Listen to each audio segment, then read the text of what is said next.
আজকে যে পরিস্থিতি আপনারা ইতিমধ্যেই শুনেছেন, সরকার ঘর পোড়ার মধ্যে আবার আলু পোড়া দিচ্ছে। যখন রাজপথে বিরোধী দল আন্দোলন করছে, একই সাথে আইন আদালতকে ব্যবহার করে তারা বিরোধী দল, বিশেষ করে বিএনপি সকল নেতা কর্মীদেরকে কিভাবে তারা ফরমাইশি রায় দিয়ে বিভিন্ন মেয়াদে তারা জেল পাঠাচ্ছেন। এটা করেই তারা শেষ করেননি। আপনারা খেয়াল করেছেন, গতকাল Nobel laureate professor doctor Mohammad ইউনূসকে যেভাবে শ্রম আদালতের একটা রায়ের মধ্য দিয়ে তাকে 6 মাসের কারাদণ্ড দেওয়া হয়েছে। এই ঘটনা ইতিমধ্যেই গত 24 ঘন্টায় সারা দুনিয়ার গণতান্ত্রিক শিবিরে এটা বড় উদ্বেগ, উৎকণ্ঠার জন্ম দিয়েছে। বাংলাদেশের কি পরিস্থিতি, সরকার কিভাবে আদালতগুলোকে ব্যবহার করে তাদের এজেন্ডা বাস্তবায়িত করতে চায়, ইতিমধ্যেই সারা দুনিয়া তার প্রতিক্রিয়া তারা ব্যক্ত করেছেন। এবং ডক্টর ইউনূসের এই মামলা জনগণ এটাকে তাদের পক্ষের কোনো মামলা হিসেবে বিবেচনা করে না।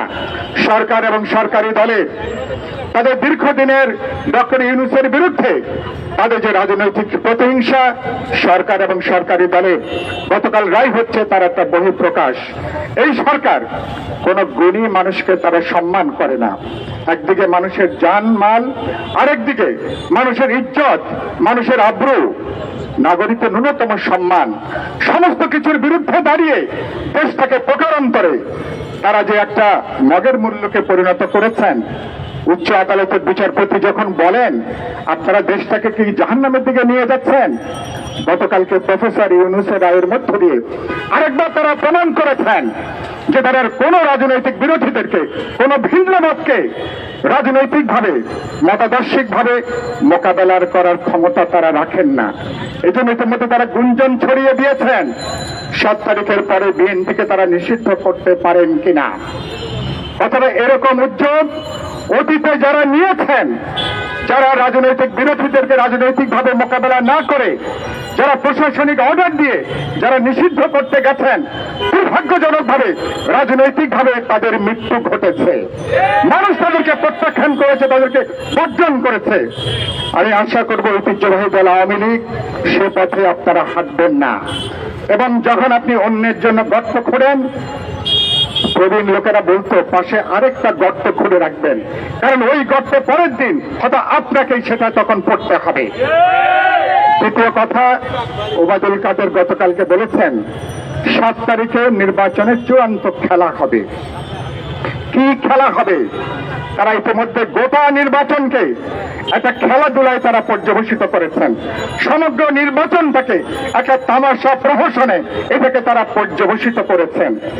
তাদের জন্য যেটা খেলা, দেশের জন্য সেটা দুর্যোগ, তাদের জন্য যেটা রঙ্গ তামাশা, দেশের জন্য সেটা গজব।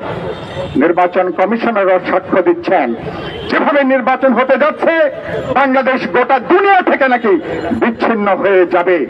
ইতিমধ্যে লক্ষণটা আপনারা দেখছেন।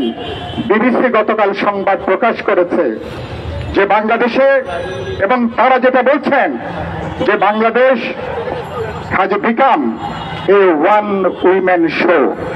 Bangladesh election has become a one women show.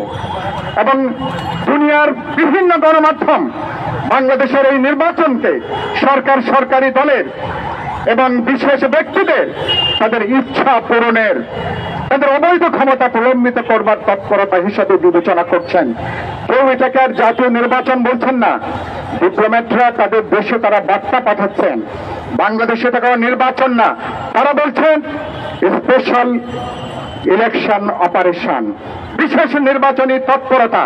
এটাকে নির্বাচন হিসাবে গণ্য করার কোন সুযোগ নাই। সেজন্য আমরা বলেছি ওবায়দুল কাদেরকে, যেই খেলা শুরু করেছেন এই খেলা আপনাদের জন্য খেলা, কিন্তু বাংলাদেশ এবং তার জনগণের জন্য নতুন একটা বিপর্যয়, নতুন একটা বিপদ বাস্তবে আপনারা ডেকে আনছেন। খেলাটা বন্ধ করেন। আমরা শান্তিপূর্ণ পথে আছি কেন? দাবিতে গণদাবিতে পর্যবেসিত হয়েছে, সেজন্য মানুষ এটাকে বর্জন করেছে, প্রত্যাখ্যান করেছে। সরকারের শরিকরাও বলছেন নির্বাচনে থাকবেন কিনা জানি না। জিএম কাদের গতকালই বলছেন তারা শেষ পর্যন্ত নির্বাচনে থাকবেন কিনা। অনেকে ইতিমধ্যে নির্বাচন থেকে সরে দাঁড়িয়েছেন, বাকিরাও আগামী দু একদিনের মধ্যে অনেকে হয়তো নির্বাচন থেকে সরে দাঁড়াবেন। এই সমস্ত খেলাধুলা আর জমছে না, এটা বন্ধ করেন। এটা বন্ধ করে আমরা বলতে চাই এখনো সময় আছে, সংসদটা ভেঙে দিয়ে 3 মাসের মধ্যে নির্বাচন করবার বিধান আছে। রাজনৈতিক সংকটকে রাজনৈতিকভাবে সমাধানের উদ্যোগ নিন, না হলে মানুষ যে গণজাগরণের মধ্যে আছে, মানুষের প্রত্যাখ্যান বর্জন গণ অনস্থায়ী রূপ নিয়ে আপনাদেরকে লজ্জাজনকভাবে বিদায় নিতে বাধ্য করবে। গণতন্ত্র মঞ্চ সেই লড়াইটা আমরা এগিয়ে নেব।